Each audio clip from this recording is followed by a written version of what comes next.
We're gonna have a lot of fun today, right? So with no further ado, please help me welcome our guest at this time. She is an absolute Disney legend. You know her as Belle. Please help me welcome Paige O'Hara. Hi, how you doing? Thank you. I'm great. Great to see you guys. This is great. And of course, no one does a Q&A like Gaston. Please help me welcome Richard White. Woo-hoo. Hello, hello, hello. He hasn't aged a bit. I hate him. Good to see you guys. You're having fun? Yeah, it's been great. They're saying today that this has been the biggest GalaxyCon ever this weekend for Richmond, which is amazing. Yeah, give it up for yourselves. It's been great out there. Have you been to Richmond before, or is this your first time? We have been here together in Richmond before. Yes. We're trying to figure out what year it was exactly, but... Was it 2016? Well, somebody said 17, somebody said 19, so I really don't know. the security guard came up and said, oh yes, you were here, and showed a picture of us. So I know we were here, and we weren't in jail, so... That's a good thing. Why are they laughing? So these fine folks out here have been great to you all weekend, I presume. They have been wonderful to us. Wonderful. We love you. This is a great town, and this is a great con, I must say. We were talking backstage, and Paige, I was telling you about my 2-year-old son and how Belle really is his first crush. So,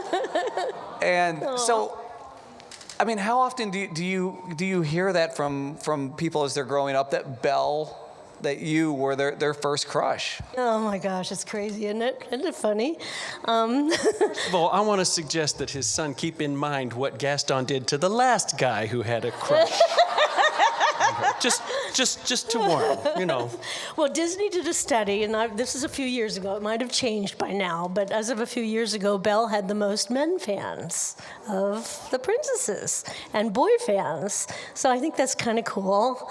We were just talking about Kobe Bryant. I got to work with Kobe before he died, and his wife told me like 2 weeks before Kobe passed that Belle was his childhood crush and stuff like that. It was so cool.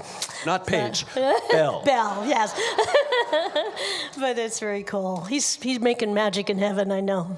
Paige, you've got to reprise, Belle, several times, and especially for Ralph Breaks the Internet. You got to come back. But Richard, unfortunately, however...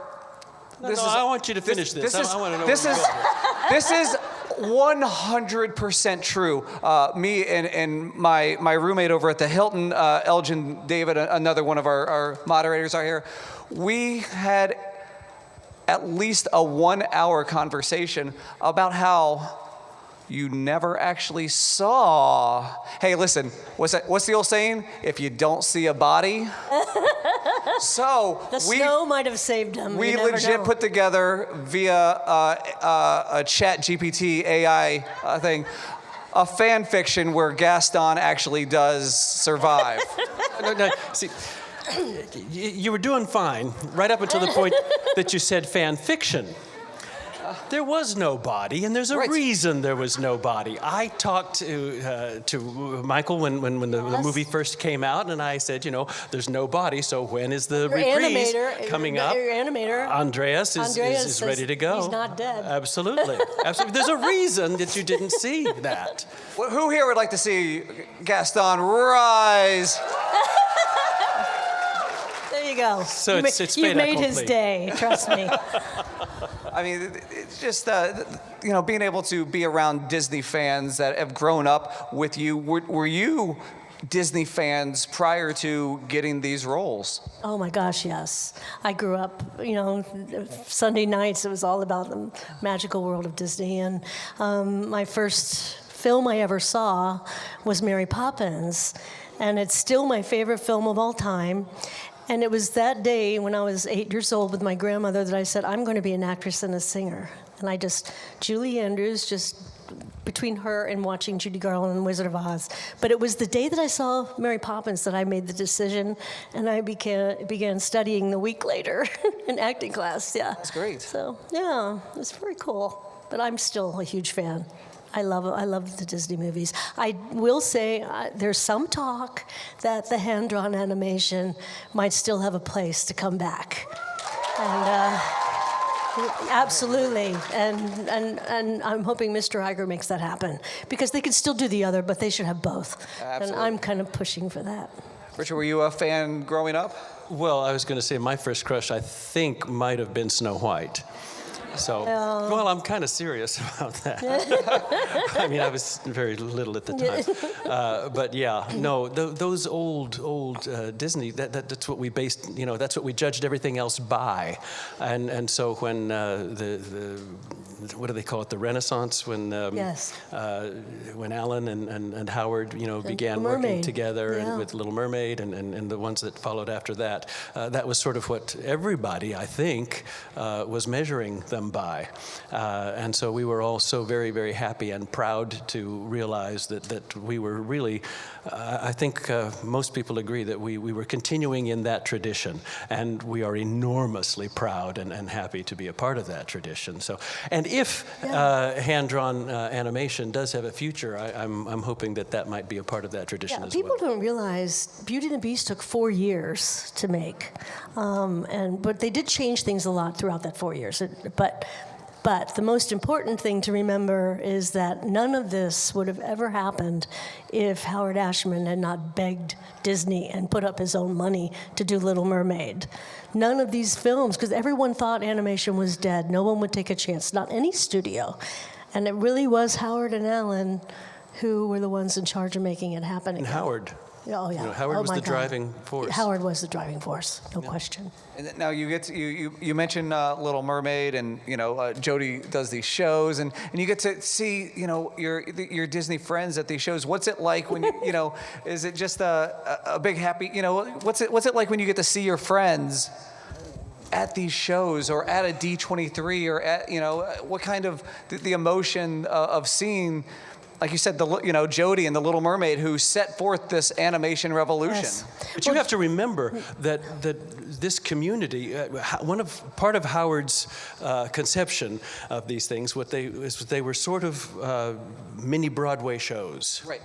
And so he wanted to hire Broadway performers, because Broadway performers sing and act and dance, and you can associate one performer. We all knew each other already. Right, one performer with the character, and as a result, since so many of us are from that community, we have a history that predates our involvement in these things. So we know each other. Absolutely. I've known Paige since she was for a while. We've been doing shows since the early 80s together.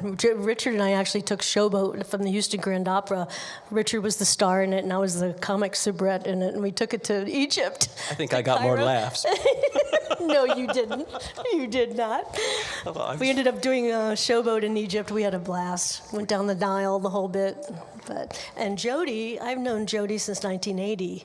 I was playing Ado Annie in the national tour of Oklahoma, and her husband-to-be, Ray, was in the ensemble and dancer and understudied Will. And he kept talking about Jodie and Jodie. Any of you got Jodie's book yet? You got to check it out. Her book is fantastic. It's, what is it? Part of My World. Part of My World. Yeah. It tells the whole story of how I met Jodie and everything. So we've been friends since then. And Linda and I have been friends since she first did Little Mermaid. did Jasmine. So. You kind of touched on what my next question was going to be, and that was about theater, about Broadway, and doing that. So you believe that very instrumental in you getting these roles, because they're looking for people who could sing, and carry that voice, through the movie. Well, that's true. That was a big part of the concept. But you also have to remember that to a large extent, these were blind auditions. They put out calls to every agent in the world, but they were also unagented submissions, and they didn't actually know who they were hearing in many cases. Oh. You would walk into an audition and there would be a tape recorder on the table. And you would perform to the tape recorder, and the tapes were all then gathered up and sent off to California. The very first audition, they didn't see us. They didn't know what we looked like or whatever. But They yeah, judged, by they the judged second purely one, by they the did. by the sound, So- and that's how you got your foot in the door. Robbie Benson didn't want them to know who he was. I had been cast for a month and working and everything, and we could not find a beast. They said we've got their beast or whatever. Robbie Benson comes in.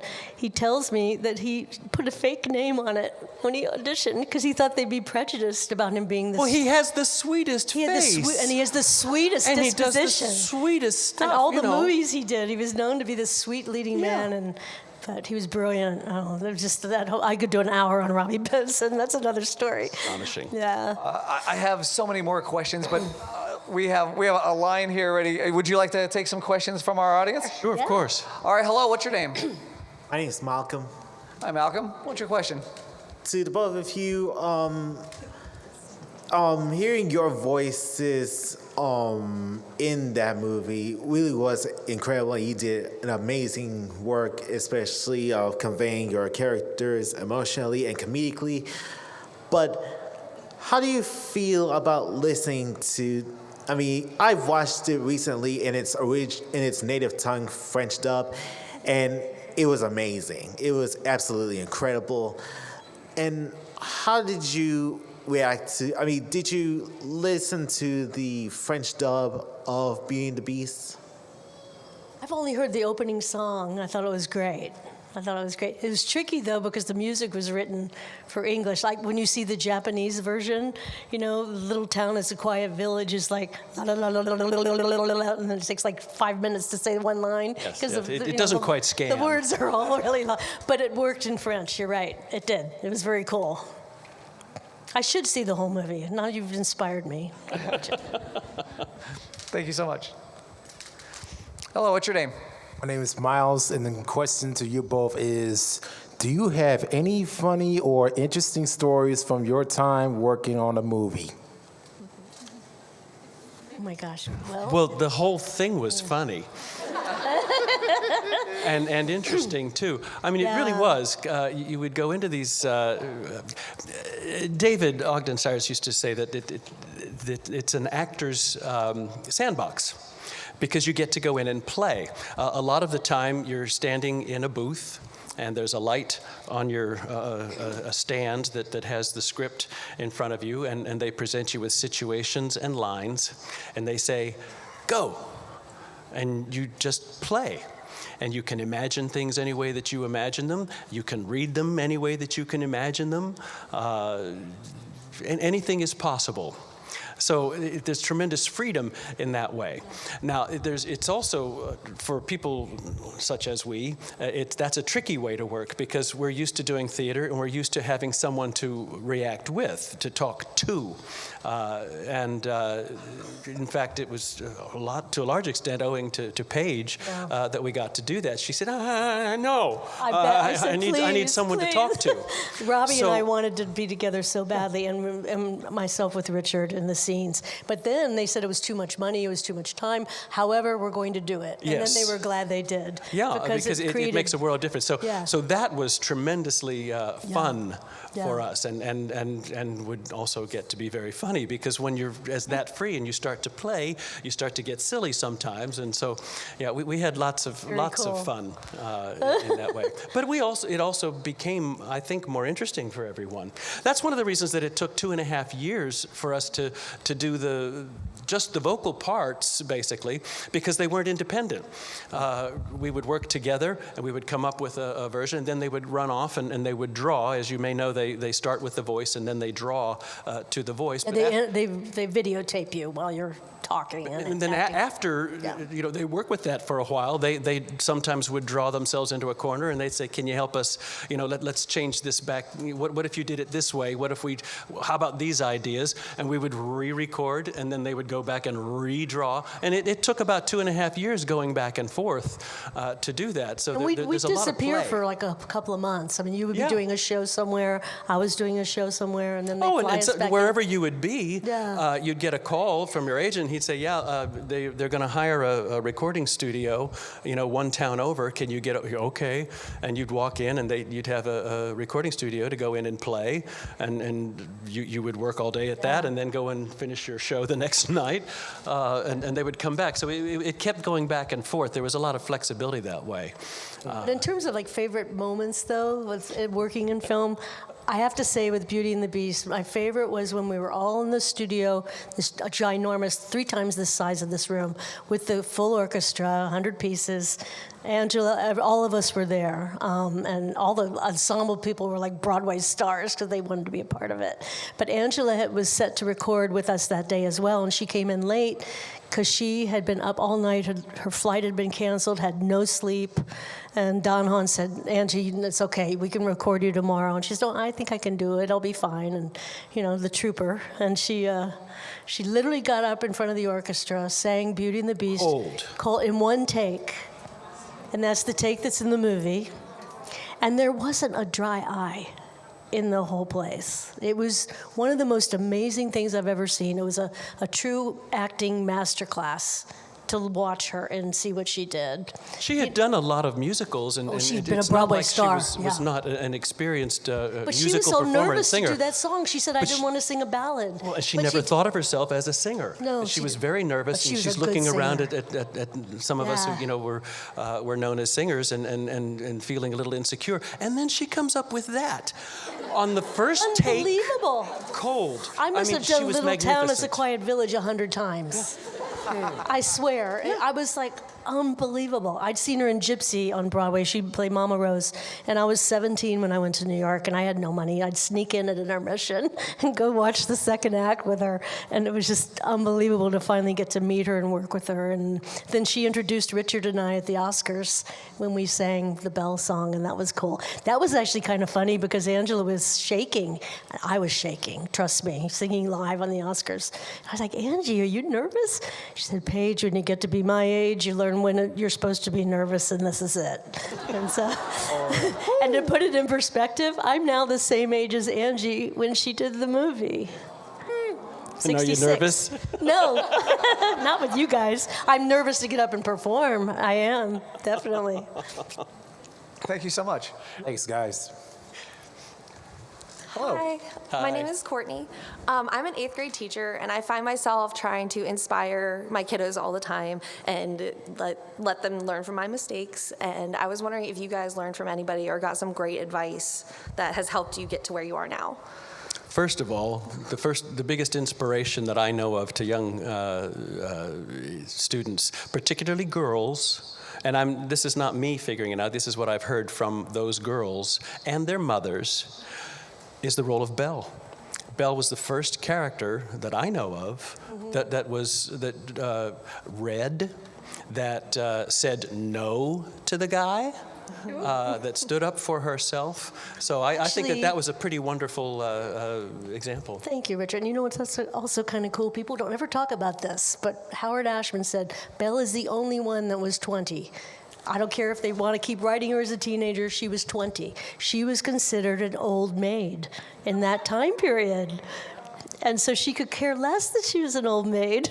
Oh, you'll understand that because you saw the pictures of her. You know what an old maid she looked like, right? But you know what? In that age, she could care. No, that's why she would. Yeah, it's some interesting twists about it. So I think that's pretty inspiring. My advice, though, if anyone is like wanting to go into the business, just do your homework and be, the old thing, practice, to get to Carnegie Hall, which I did, and I got to Carnegie Hall, believe it or not, is just to follow your heart and be very smart and study and work. It's all about the work. There are flukes where people become, big names in film or whatever. Pretty much in the Broadway scene and then the theater scene, though, the work is what gets you to your successful point. Thank you. Thank you. Hello. Hi, I'm Abigail. So Beauty and the Beast has been one of the few movies that has been turned into live action. And I want to know how you feel about the portrayal of your characters via Emma Watson and Luke Evans in those performances. I thought Emma was wonderful, and I was sending messages back and forth to France through Don Hahn for her to inspire her, and she would send back, "I can't stand it, I can't sing, I'm so scared." You know? But she was amazing, and talk about the hard work. She sang the best she could, and they did whatever they had to help her with it. But I told her, Don Hahn, to tell her this: the acting's the most important thing of Belle, and she was perfect. And I got to meet her on opening night in Hollywood, and I was really nervous about meeting her and stuff. I was kind of hiding in the corner. We did the red carpet, and the people were like all around her, and she kept saying, "Is Paige here? Is Paige here?" And her assistant said, "Come on," and took her through the crowd, and like wherever you are, I hear Emma go, "Paige! Oh my God!" So we hugged and talked, and she ignored all of the press for a little bit, and we just talked about the character and the experience and how much we love Belle, and she was very respectful of the character, and we both see Belle in the same way, which is kind of cool. But she did it her way, and I did it mine. I thought it was very charming how Luke tried to be me. He tried pretty good, and he was pretty successful. He did try pretty good. I'll give him that. I don't know. I don't know. I mean, I love Luke Evans, but I thought he took Gaston too far with the darkness. But that was he tried. But that's the director. That's the director. I mean, let's be real about tying Maurice to the trees for the wolves to get him. I mean, I was not happy about that. But I will say Josh Gad was the best also. Josh Gad. He was hilarious. He was hilarious. He was wonderful. He was wonderful. I guess... He partied with all the princesses at Wreck-It Ralph, by the way. He was with all of us. We had the best time. He made us laugh for hours. Go ahead. No, all I was going to say is, as far as the live action, I think you have to consider that it's a completely different animal. What we did exists in its own realm, and what they did is something different and has quite different challenges and requirements. The Beast being an adult and educated totally changes the Beast. Oh, yeah. Because Robbie, was a little young teenager Beast, uneducated, kind of goofy, And Dan Stevens but Dan was brilliant. I mean, what he did with it. But also look at what Dan was wearing while he was doing it. Yeah. He's going to be a very different character because but it of worked. what Robbie he looks Benson, like, by the way, moves. loved it. Loved him. He's great. But it was very different. That's He what I was mean. It's just scary. different. It's not bad. His Beast it's was really different. scary. In fact, it took him, I thought it was more work for Dan to win over the audience than Robbie. Oh, absolutely. Because he was so dark and scary. And that just shows you what a great actor he is. But I'm still mad at him for leaving Downton Abbey. So, yeah. Gaston would never have left Downton Abbey.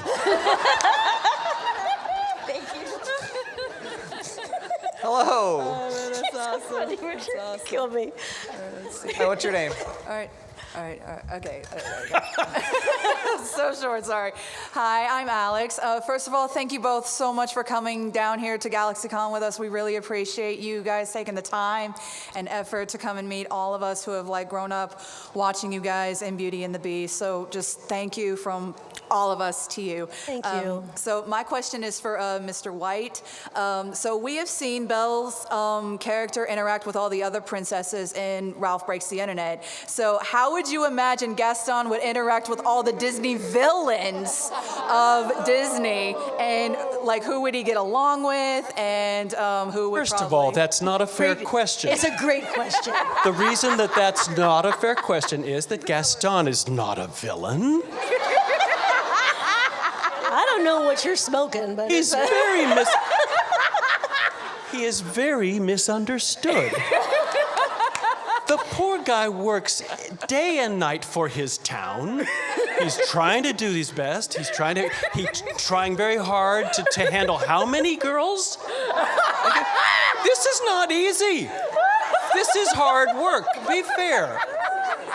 Do you see any of the other villains, doing anything like that, taking care of their town like that? No. Gaston, you're He's positively primeval.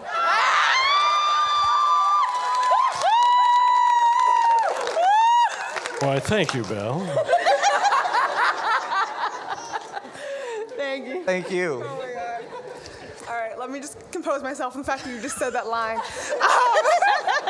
Amazing. Hi, I'm Mariah. I love Belle. She was my favorite Disney princess growing up as well. And I have rewatched the movie so many times. I've memorized lyrics and lines, etc.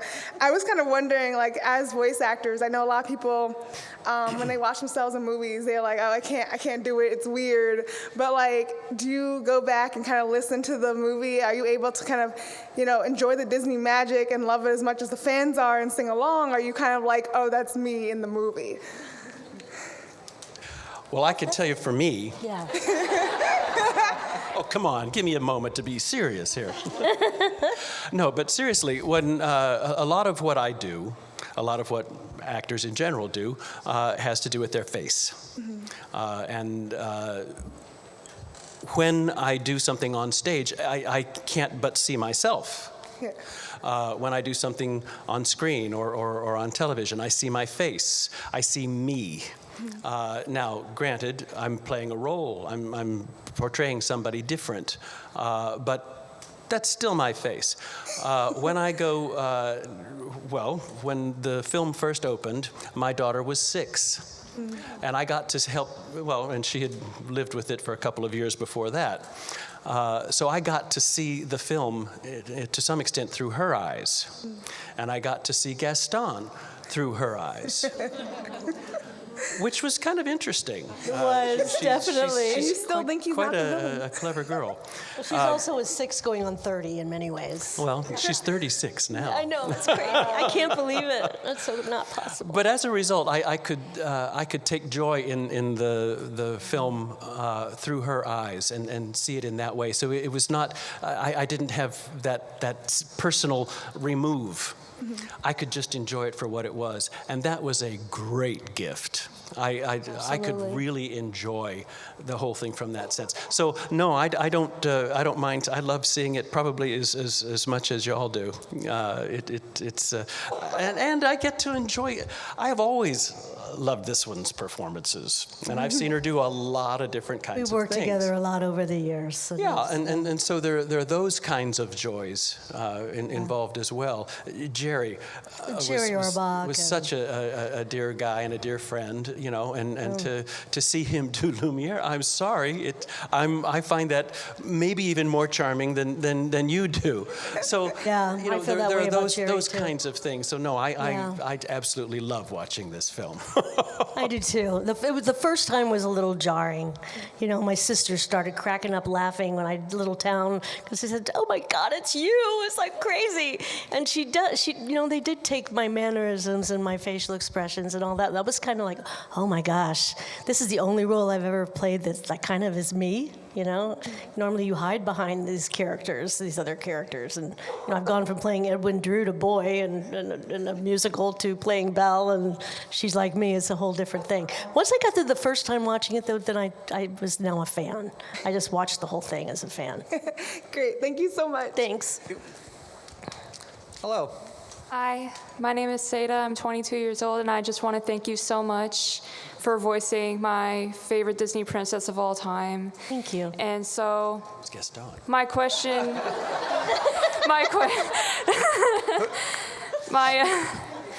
I'm sorry, I'm a little nervous right now, but Don't be nervous. My question is kind of a two-parter. So, what exactly was it about Belle that made you want to audition for her? And part two is, was there something about her character that you could relate to on a personal level? Well, I wanted to audition because I heard about it in the Times, and they'd just done Little Mermaid, and I'm like, oh my gosh, I have to audition for this. So everybody in New York, every woman auditioned for that. But yes, when I read the script, it was like reading me. It was really weird. I mean, I was the outcast in school. I was taking singing classes, acting classes. People were going to the beach and going to Led Zeppelin concerts, and I was into Gershwin and classical music. I was the oddball. I definitely understood that part of her. But but there's also the other old soul part of her that is kind of me as well. And I'm also a pretty liberated woman as well. And Emma takes that to another level, though. Yeah. She's amazing. But yeah, I mean, that was actually the hardest part, because I kept trying to like change my voice and do things, because I didn't think Paige was going to be right for that. And Howard kept saying, "We want Paige. Stop trying to make your voice high or sound like Ethel Merman. You know, we want you to be you." And the more I just relaxed with that, and that really happened when Robbie was cast, because of those scenes. Well, with you helped me with that, because we know each other so well. Our scenes were the easiest ones I did in the movie, because I know Richard so well. But Robbie, in good ways and bad. No, only good, only good. Richard and I actually did The King and I at the Hollywood Bowl together. That's true. That's true. He was the king, and Peebo Bryson and Lea Salonga, and I stepped in for Julie Andrews, who got sick, as Anna. Wow. That's how far we go back. Yeah, I had to learn Anna in 4 days. Wow. Yes. That night I was pretty sick, and Richard was helping me with my stage fright. Let's say that. I was pretty scared. So we've been around. But no, it's really about the closest character to myself that I've ever played. No question. Well, thank you so much. I'm going to add just one other thing. Okay. I said that I didn't. I said that I didn't see my face, and that's true. I didn't. But and I mentioned this to a couple of other people. When they record, they start with the voice. You go in and you record your voice. But while they're doing that, they're filming you.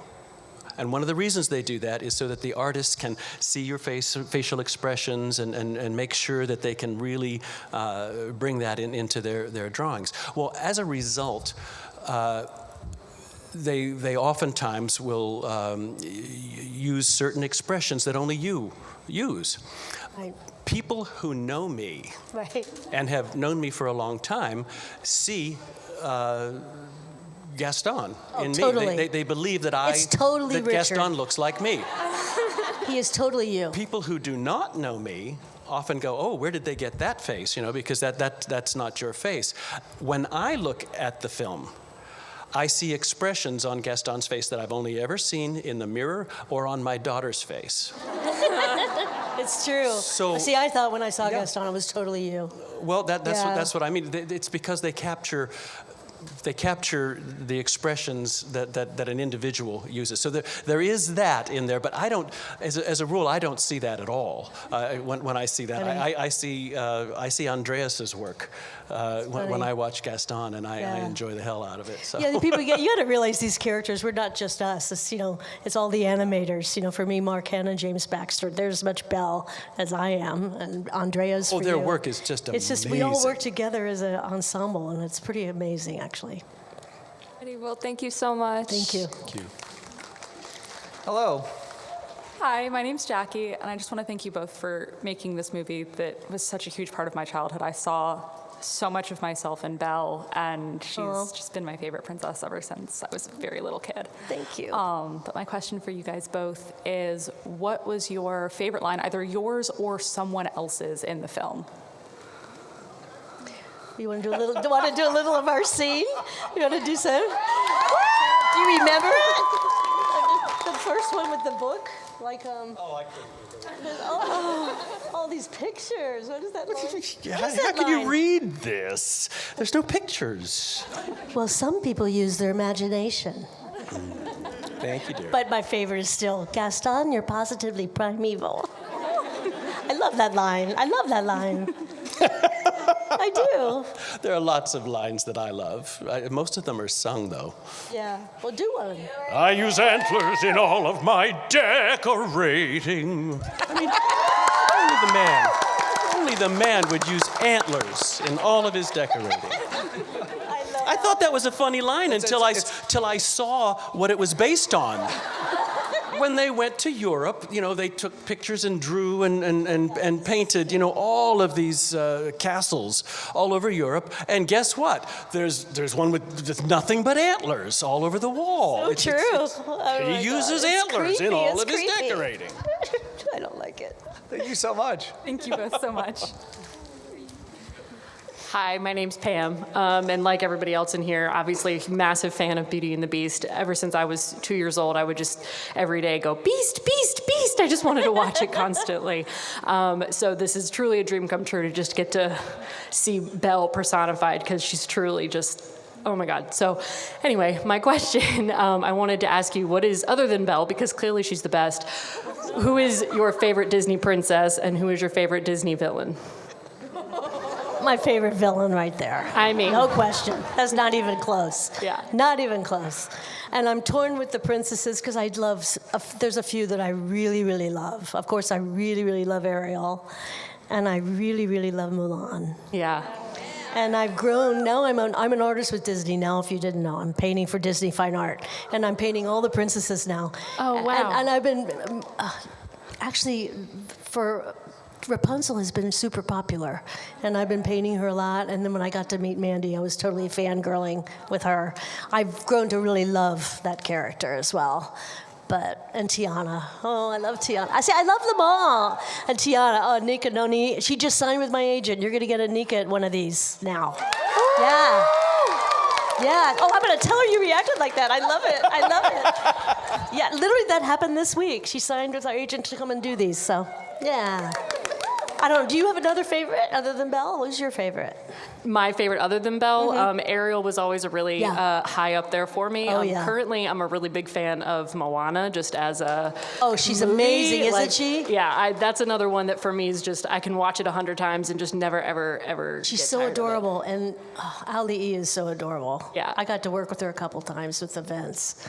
And I love that Smart. you're painting the Disney princesses. I'm currently doing a cross-stitch of every Disney princess. Oh, wow. And I'm currently working on Belle, actually. Oh, that's so cool. And they're big. They're like this big, like each one. Neat. So, I love it. Awesome. Yeah. So, but Disney villain, Richard? There are Since two, clearly and you're not I one. can talk about villains since Gaston is not. But We can debate that later if you'd like. honestly, and I have to go back, to my childhood, the witch in Snow White, and favorite princess would. Snow White is really up there. Those original ones to me were just, well, they're as much a part of me as this is to anybody else. Anyway, so those I also love Ursula. Yeah. Oh, yeah, she's amazing. I put her next to Richard. She's meaner than Richard, yeah. Yeah. So, yeah, Richard, you're sweet compared to Ursula. You're funny. You're funny. I love Pat, and I I can't wait for miss the Pat. Boy, that Little Ursula Mermaid to was- come out too. It's so exciting. Oh, I want to see it. Our friend Robbie Marshall is a Broadway guy. Yeah. You know Rob Marshall now is directing everything. I knew him when he was in the chorus of Paint Your Wagon with me and Jose Ferrer. He was like this young kid. in choruses behind me He was, too. and he came up, and even then, when he was this young kid, there was a scene I was doing. I played Jose Ferrer's daughter. And Joe was not getting the scene for whatever, as brilliant as he was just having trouble with it. And this young man comes up to me and says, "Can I tell the director how to fix the scene?" And I said, No! I didn't. I knew that he was having trouble. Rob Marshall told the key words for Joe Ferrer to have that scene work. So I knew he was a genius back then. And he's going to do a genius job with Little Mermaid, I know it. Yeah, for sure. Thank you so much. Thank you both so much. Thank you. Hello. Hello, my name's Kate. I got into Beauty and the Beast a little later since I was kind of terrified of the beast when I was younger. I understand. Would have to fast forward for it. Anyway, my question is for you guys is, are there any headcanons you have for the film? And no, you cannot say Gaston is still alive. I missed that part. What would you say? Do you have any headcanons? Like, are there stories that aren't written or shown that maybe you think that there's a little bit of backstory or maybe a little bit more to the story that we haven't seen? Okay, I will tell you something that I'm not sure I should, or that I can. No, I don't think you do. Well, maybe I do. This one was given to me. Somebody handed me a script. I'm not going to give his script away, but the idea just fascinated me. He pointed out that you don't see a body at the end of our film, and so he picks up the story from there. Gaston wakes up, and he sees the roof of a cabin over him. He kind of gets up and walks around, and he goes over, and there's a mirror, and there's a woman looking back. And just as the beast, the prince, was transformed into the beast, in this fella's story, Gaston gets transformed into a woman. And he can only be transformed back, as the beast was, once he learns what it is to be a woman and to take care, to appreciate a woman and to treat a woman. Now, it's a very funny story. They should make that movie. It's a very sweet story. It's not political in any way. Well, it is if you're for Well, women's it's rights. not. It's human. Yeah, it is human. It's I human think it's rights. brilliant. It's human rights, absolutely. As divorced from politics. And in all of those ways, I found it fascinating. So Make that movie. I want to Richard. see that movie happen. Absolutely. Anybody has a bunch of money? Yeah, I think. I'm here. I think you should make that movie. Yeah. Thank you. I don't know. Did that answer the question? I hope it did. I think it's a pretty good Yes, answer. that was a great answer. Okay. It's not the one I thought you were going to do. You surprised me. I've known him 40 years. He surprised What me. we got here? How could you know me 40 years? I'm 35 years old. Hello. Oh, that's loud. My name is Direxie. I know I met you guys at the autograph again, so hello. Thank you again for coming over here to Virginia. Again, I'm a huge fan of Beauty and the Beast and Belle, as you can probably guess. I grew up loving Belle and thinking she was the best thing ever, and kind of hating Gaston. I'm so sorry. I did not like Gaston as a kid. I like him now. I did not then. But my question is, did you guys kind of the same one as hers? Did you have any details that you would think of for your characters, like Belle's favorite book or Gaston's favorite egg recipe or something like that? Because he ate a dozen eggs. He had to have liked eggs for something. That's my question. He does like eggs. Yes, he does. Yeah, how does Gaston like his eggs? Scrambled, over easy?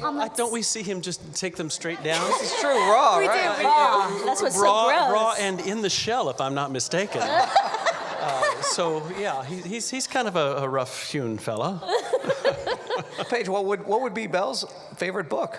Oh my gosh. I mean, besides the story that she tells, which eventually, spoilers, ends up being the plot line of the movie. It does. It does. That's too hard a question because I love all the books. That's fair. I love every book. I mean, she would read everything from adventures to comedies to Shakespeare. I mean, she would know Shakespeare at that time. Yeah. Yeah. Absolutely. I think Shakespeare books would probably be her favorite if I had to pick. I think everything that Gaston loves goes back to the most wonderful thing he knows, himself. Well, now, we can laugh at him, but, when you really are that wonderful, Fair.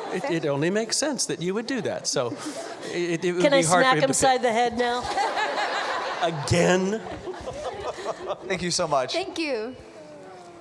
Hello. Hello, my name is Natasha, and I come as a proxy for my family, from my late grandmother all the way to my 8-year-old daughter, who are huge Beauty and the Beast fans. That includes my mother and myself in between. I worked for the Disney Store 110 in Richmond, Virginia, and when it came out on video, we got to see the behind the scenes of the hand drawing mixed with the 3D animation. Yeah. So it was huge. So between you and Jodie are inspirations to me, because I always wanted, when I was little, I wanted to be a Disney princess voice, and actually sang a melody of all the songs to my kids. So my question is, and by the way, my daughter said you didn't see a body when she's a huge Descendants fan, and Gaston has a son in Descendants. So he does. You're right. You're right. But anyway, my question is. That had gotten out. A lot of ladies. But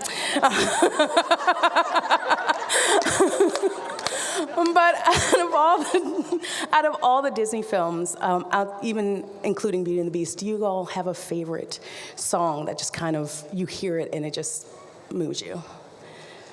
Oh God, there's a few. Yeah, that's so hard. That is so hard. I mean, I'm partial to Feed the Birds, and I grew to love that more as I started to study Walt more.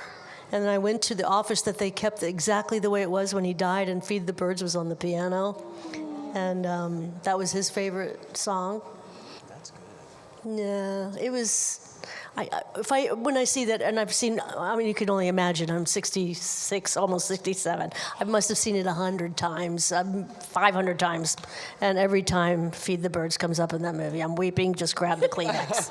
Just grab the Kleenex. It's like, I don't know. That to be a really, really hard question, and one of the reasons is each of these films has wonderful composers and wonderful lyricists, and they've worked very hard to make each of the moments for which they're writing alive. And I find that on the whole, they're very successful.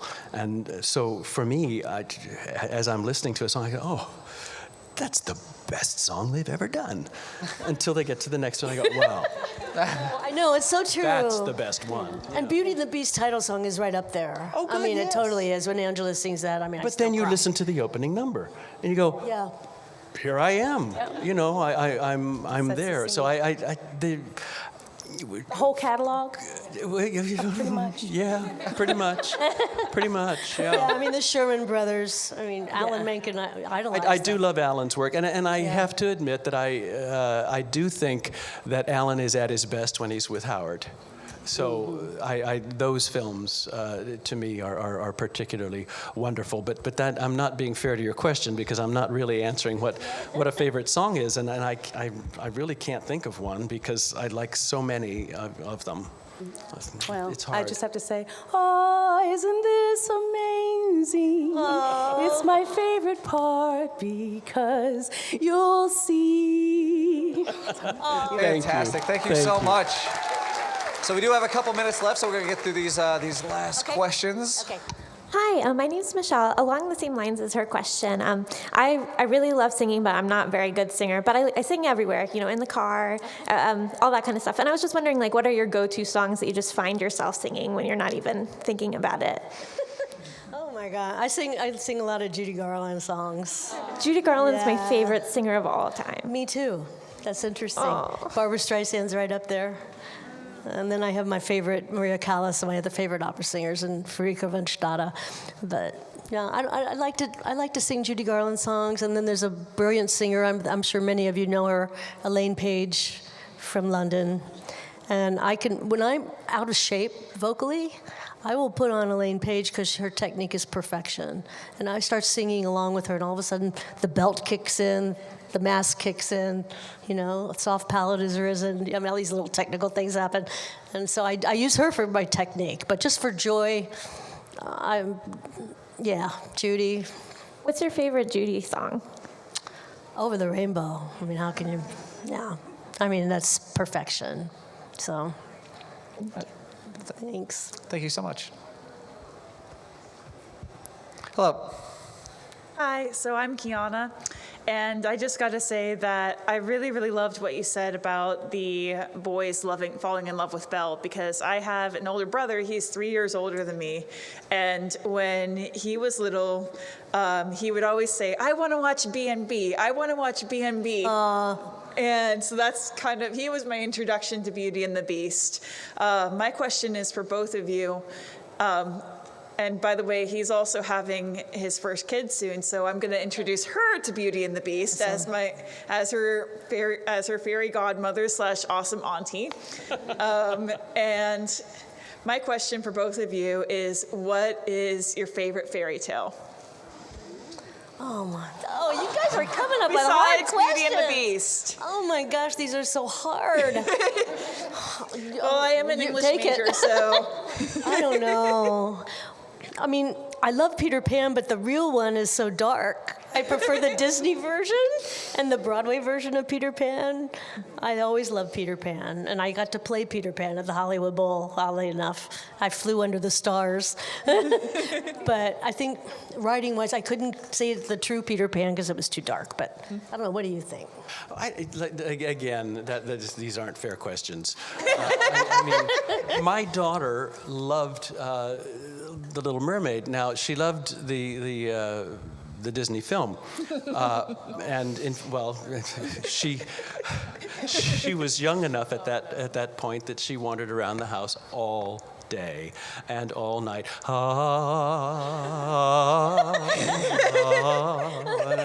And when I talked to Alan about this show, I said, I don't know whether to thank you or to curse you, because I hear this all day. He says, you don't need to curse me because my daughter does the same thing. He has more than one daughter, and they were both, that's all he could hear at the time. But my daughter then fell in love with the Hans Christian Andersen Little Mermaid, which I don't know if you know it, but a lot of those fairy tales are a lot darker than what we're used to. That's why we and love that Disney. one is in They fix it. particular. And she wanted to hear it. It was her favorite, but she couldn't see it without crying. It was wonderful. So I love that whole book of fairy tales that I used to read to her, and she wanted the dark ones, and so that's what we did. But I love them all, and I could not pick a favorite. I just love, and I love that people read fairy tales to their kids. Wasn't it Einstein who said that you really need to read them fairy tales and fairy stories, and if they get too old for them, then you need to read some more? It was Tolkien. He has this whole essay on fairy stories. Yeah, he's not the only one. Yeah. Yeah. Wow. There's such a basis for living,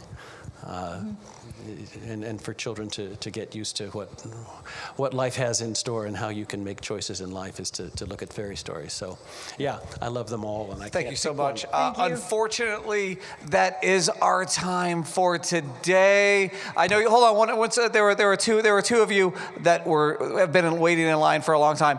If you can ask a quick. I know a quick question. I'll answer quick. I feel for you, and you were waiting the entire time. So if you got a quick 30-second question, we can try to get to it. I was gonna ask what your favorite blooper was with filming. Blooper. Favorite blooper. We were perfect. Well, I was. I don't know. I don't remember. I guess that's my age. I don't know. I don't remember. Heaven does this for us. It takes those away, and we were perfect. Those we just forget those. No. We were perfect. No. No. All right, last question right here. My question is, there's a lot of people like online and stuff now, they'll say like Belle only fell in love with the Beast because of the Stockholm Syndrome and don't actually look at the overall beautiful story. What do you say to those people that was like, no, you're not paying attention? It's not Stockholm. No way. We know better. Not but even close. Yes. There's so many more levels to the relationship that no, that's not what it was. Not at all. Not at all. No. Thank you so much. And thank you all. And please put your hands together for Paige O'Hara and Richard White.